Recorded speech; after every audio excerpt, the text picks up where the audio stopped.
Kakatapos lang namin maglinis ng snow sa likuran. So, ngayon naman, magluluto na ako ng dinner namin. And, napag-decidean ko na ang lulutuin ko ay sausage soup. Ano siya, sa Finnish, nakki soppa or nakki keito. Yan, ipapakita ko sa inyo kung paano gawin. Ito lang yung sarili kong yung parang version ko. At dahil naubusan ako ng, ano ba ang lihalienta? Yung meat broth. Yan. Yung ganito, yung nor cubes. Ito chicken cubes siya. Naubusan ako ng ng pang meat. So, ito na lang gamitin ko. Okay naman siguro ang lasa. Yan. So, ipapakita ko muna sa inyo yung mga ingredients na kailangan. Wait.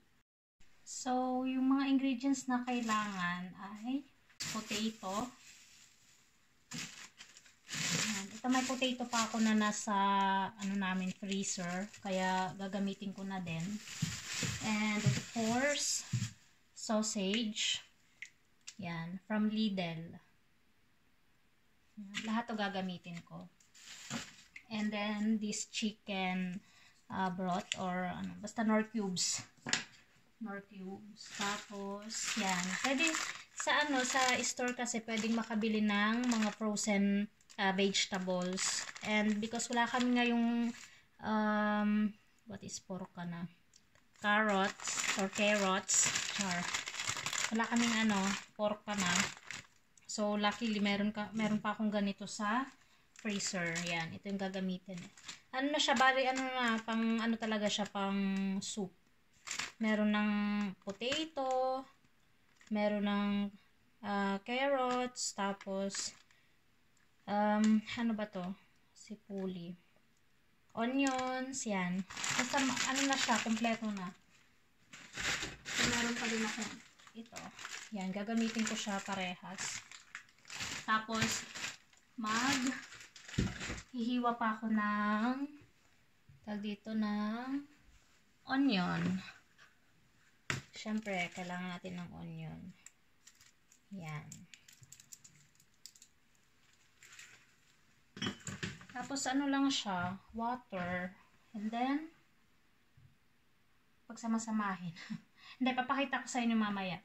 Magagayat-gayat muna tayo ng ng mga ingredients. So, yan. Unang step.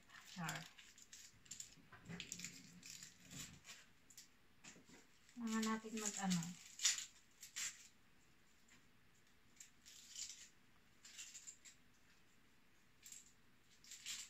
yung basura, yung pinag-anuhan ko ng sibuyas, diretso sa basurahan.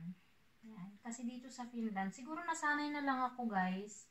Kasi pag halimbawa kukuha kayo ng hygiene pass, ituturo talaga sa inyo. Halimbawa nagbabalat kayo ng mga gulay, mga ganyan, o kaya sibuyas, hindi siya allowed na yung mga pinagbalatan natin isiiwan lang natin dito sa ganito, sa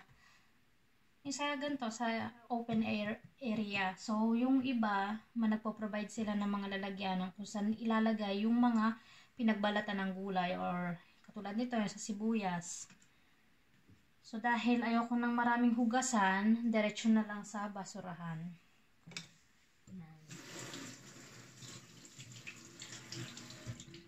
Tapos, after ko magayat ng sibuyas, i-sure ko muna pala guys kung kung potato ba or potato na siguro ito. Ay, oo, potato.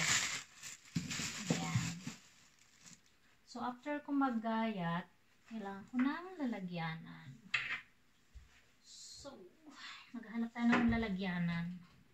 At dahil sobrang taas ng mga lalagyanan dito, kailangan ko ng upuan. Para paglagyan.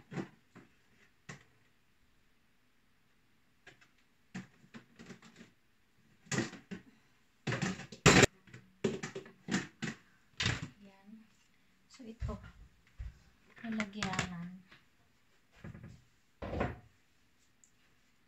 Nandito ko na ilalagay yung mga ito sa potato.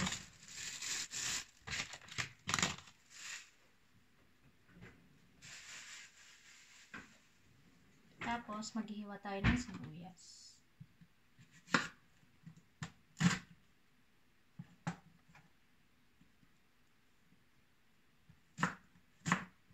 Tapos, after nung sa sibuyas, isusunod ko na yung sa sausage. Sobrang dali lang nito guys. Pag halimbawa, gusto nyo nung mabilisan na pagkain. Kung ano naman kayo, kung okay naman kayo sa European style na mga foods. Ito mabilis lang. Hindi talaga kami nagkakanin araw-araw. May times lang na pag halimbawa na-miss kong magkanin, so nagkakanin kami. Pero normally, sa isang buong week, minsan hindi kami nagkakanin. Yan.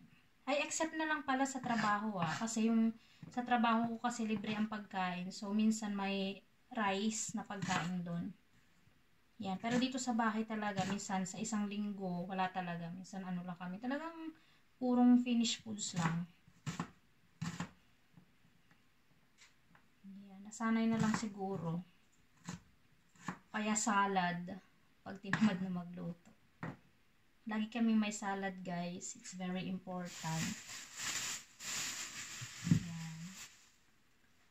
Tapos, ay, ba ito ang ano ko? Mali. Wow, mali. Masakit sa mata. So, dito naman tayo sa sausage.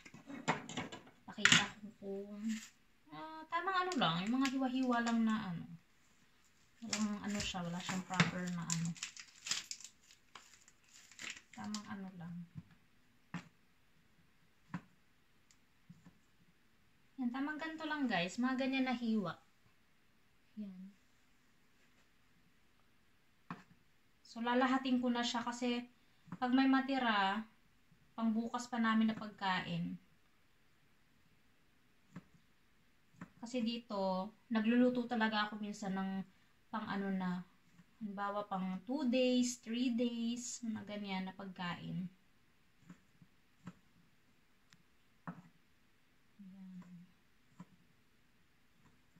Kaya pag wala talagang power magluto, minsan ano na lang.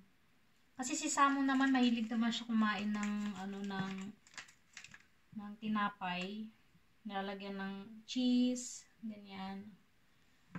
So okay siya sa ganun. Tapos pag may salad, salad na lang. Ako din minsan nagsasalad, tapos ang partner ng salad minsan yung boiled eggs. Yan. Yan, ganito lang guys yung ano.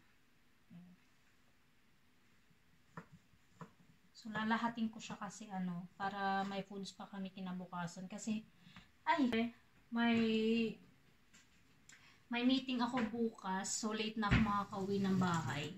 Wala nang time magluto. Siyempre, nakakatamad na. Siguro may time pa, pero ano, pagoda si auntie. Pahinga-pahinga din. Itong mga nagdaang weeks talagang ngarag. Ang beauty. Yan. Sobrang dali lang talaga nito. Tubig lang. Tapos, mga pampalasa. Asin. Tapos, paminta. Tapos, yung nor cubes. Yan. Tapos, yung lagay na. Ang ginagawa ko dito, guys, ano, piniprito ko muna siya. Itong, ano, itong sausage. Para siyang ano, yung hotdog sa atin.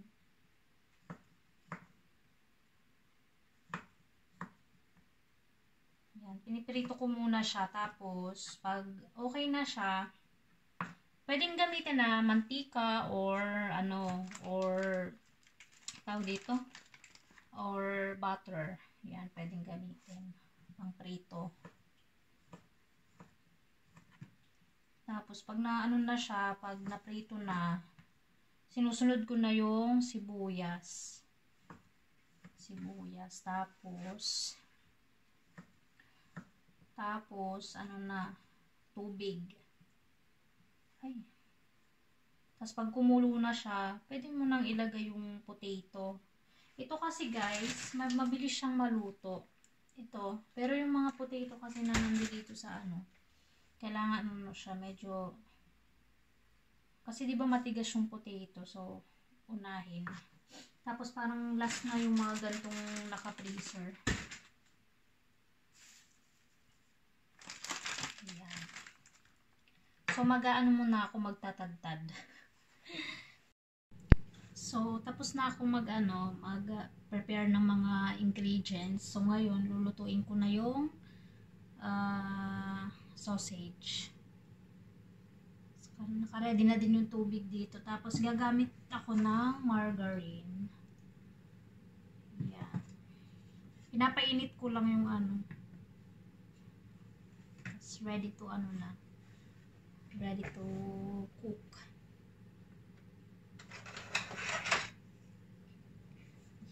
Magic sandok.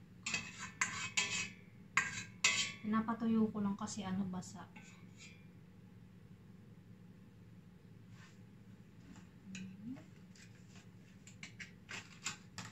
Sitten margarine.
So, after kumpletuhin yung sibuyas at saka yung sausage, nalagyan ko na ng tubig tapos nor cubes.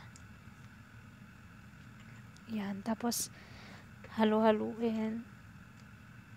Tapos hintayin na kumulo. Tapos yun, yung kumulo na, nilagay ko na yung mga vegetables.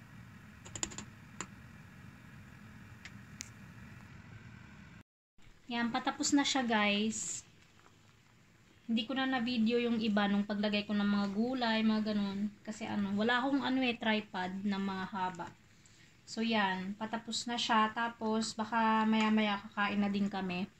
So, yung gantong pagkain ng finish, lagi may kasamang tinapay. Yan. Pero yung iba parang katulad ni Samu, hindi naman siya totally laging nagtitinapay pag soup yung ulam, ay yung pagkain. Pero ako, nasanay kasi ako sa trabaho, gawa ng every Monday, ang foods namin ay soup. It's either, ganto, tapos, o kaya meat, tapos chicken, yan, ganyan. Lagi kaming may tinapay. Tapos na siya. Nilagyan ko na rin na siya ng ito ng asin, yung mga pampalasa. Ayan. Asin, tapos magic sarap. Wala kasing nor cubes na meat, lang chicken. So, ito na yung guys, finished product. Salamat and I hope may natutunan kayo. Isa lang to sa sa finished foods na pwede nyong lutuin na sobrang dali. Kung hindi kayo maghahanap ng kanin. Hindi ko pa alam kung kung masarap to sa kanin. Pero yan. Yan yun. Sobrang bilis lang. Okay, bye-bye!